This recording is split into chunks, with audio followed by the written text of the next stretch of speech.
da dinastia dos faraós Ixos. Capítulo 44. O copo de José. Depois disso, José deu ao administrador da sua casa a seguinte ordem: encha de mantimento os sacos que esses homens trouxeram, o quanto puderem carregar, e ponha na boca dos sacos o dinheiro de cada um, e na boca do saco de mantimentos que pertence ao irmão mais moço, ponha o meu copo de prata, junto com o dinheiro que ele pagou pelo seu mantimento. O administrador fez tudo como José havia mandado. De manhã, bem cedo, os irmãos de José saíram de viagem, de volta para a terra de Canaã, com os seus jumentos. Quando eles já tinham saído da cidade, mas ainda não estavam longe, José disse ao seu administrador e intendente: vá depressa atrás daqueles homens e, quando os alcançar, diga o seguinte: por que vocês pagaram o bem com o mal? Por que roubaram o copo de prata do meu patrão? Ele usa esse copo para beber e para fazer adivinhações. Vocês cometeram um grave crime. Vocês cometeram um crime contra o quase faraó. Vocês cometeram um delito muito grave contra o governador da economia do Egito. Quando o administrador os alcançou e disse o que José havia ordenado, eles responderam: por que o Senhor está falando desse jeito? Nós não seríamos capazes de fazer uma coisa dessas. Até nós devolvemos o dinheiro. Nós lhe trouxemos de volta do país de Canaã o dinheiro que encontramos na boca dos sacos de mantimentos de cada um de nós. Então, por que iríamos roubar prata ou ouro da casa do seu patrão? Se o Senhor encontrar o copo com algum de nós, ele será morto, e nós ficaremos seus escravos para sempre na terra do Egito. O administrador disse: concordo com vocês, mas só aquele com quem estiver o copo é que será meu escravo. Os outros poderão ir embora. Então eles puseram depressa os sacos de mantimentos no chão e cada um abriu o seu. O administrador de José procurou em cada saco de mantimentos, começando do irmão mais velho até ao irmão mais moço. E o copo foi encontrado na boca do saco de mantimentos de Benjamim, o irmão mais moço. Que agonia dos irmãos de José! Então os irmãos rasgaram as suas roupas em sinal de tristeza, colocaram de novo as cargas em cima dos jumentos e voltaram para a cidade. Quando Judá e os seus irmãos chegaram à casa de José, ele ainda estava ali. Eles se ajoelharam na frente dele e encostaram o rosto no chão, se prostraram diante de José.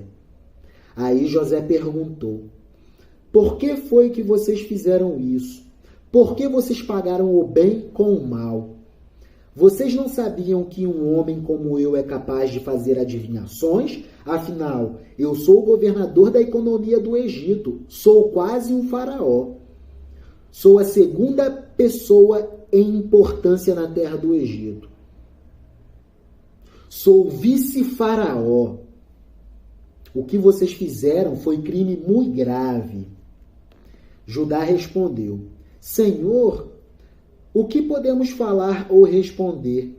Como podemos provar que somos inocentes? Deus descobriu o nosso pecado. Aqui estamos e somos todos seus escravos, nós e aquele com quem estava o copo. José disse: de jeito nenhum. Eu nunca faria uma coisa dessas. Só aquele que estava com o meu copo é que será meu escravo, apenas Benjamim. Os outros podem voltar em paz para a casa do pai de vocês. Judá pede intercedendo em favor de Benjamim. Então Judá chegou perto de José e disse: Senhor, me dê licença para lhe falar com franqueza. Não fique aborrecido comigo, pois o Senhor é como se fosse o próprio faraó da terra do Egito, o próprio rei.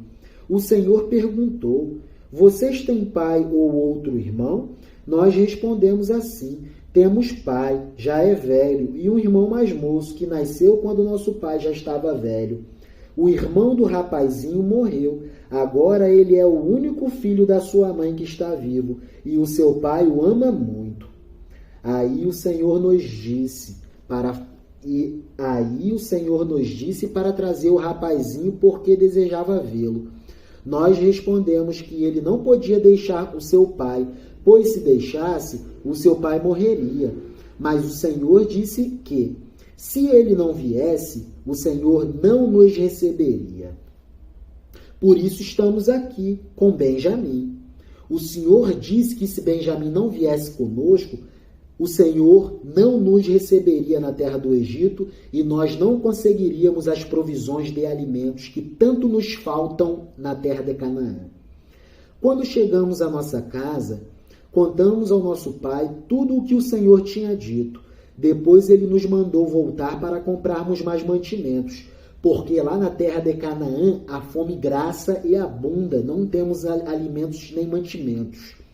Nós respondemos: não podemos ir, não seremos recebidos por aquele homem, o governador da economia do Egito, se o nosso irmão mais moço não for com a gente.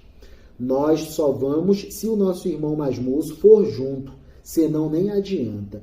Então nosso pai disse: vocês sabem que a minha mulher Raquel me deu 2 filhos. Um deles já me deixou, eu nunca mais o vi. Deve ter sido despedaçado todo por animais selvagens. E se agora vocês me tirarem este também, e alguma desgraça acontecer com ele, vocês matarão de tristeza este velho. Vocês me matarão de tristeza. Agora, Senhor, continuou Judá, se eu voltar para casa sem o rapazinho, logo que o meu pai perceber, vai morrer. Ele morrerá de desgosto. A vida dele está ligada diretamente com a vida desse rapaz, e nós seríamos culpados de matar de tristeza o nosso pai, que está muito velho. E tem mais, eu garanti ao meu pai que seria responsável pelo rapaz. Eu disse assim: se eu não lhe trouxer o rapaz de volta, serei culpado diante do Senhor pelo resto da minha vida. Por isso, agora eu peço ao Senhor que me deixe ficar aqui como seu escravo em lugar do rapaz, e permita que ele volte com seus irmãos. Como posso voltar para casa se o rapaz não for comigo? Eu não quero ver essa desgraça cair sobre o meu pai. Eu não quero ver meu pai Jacó morrer. E chegamos ao capítulo 45 do livro do Gênesis. José conta quem é. José não conseguiu mais controlar a sua emoção diante dos seus empregados, de modo que gritou: saiam todos daqui! Por isso, nenhum dos empregados egípcios estava ali quando José contou aos seus irmãos quem ele era. Ele começou a chorar tão alto que os egípcios ouviram tudo e a notícia chegou até ao palácio do faraó. Que legal! O faraó soube de José com seus irmãos. José disse aos seus irmãos: eu sou José, o meu pai ainda está vivo? Quando os irmãos ouviram isso, ficaram tão assustados que não puderam responder nada. E José disse: cheguem mais perto de mim, por favor. Eles chegaram e José continuou: eu sou seu irmão José, aquele que vocês venderam a fim de trazer. Eu sou seu irmão José, aquele que vocês venderam a fim de ser trazido para a terra do Egito. Agora não fiquem tristes nem aborrecidos com vocês mesmos por terem me vendido a fim de ser trazido para cá. Foi para salvar vidas que Deus me enviou na frente de vocês. Já houve 2 anos de fome no mundo, e ainda haverá mais 5 anos em que ninguém vai preparar a terra nem colher. Deus me enviou na frente de vocês, a fim de que ele, de um modo maravilhoso, salvasse a vida de vocês aqui neste país e garantisse que teriam descendentes. Portanto, não foram vocês que me mandaram para cá, mas foi Deus. Ele me pôs como o mais alto ministro do rei. Eu tomo conta do palácio dele, do cofre real. Sou o administrador do tesouro do faraó. Eu sou o governador da economia de todo o Egito.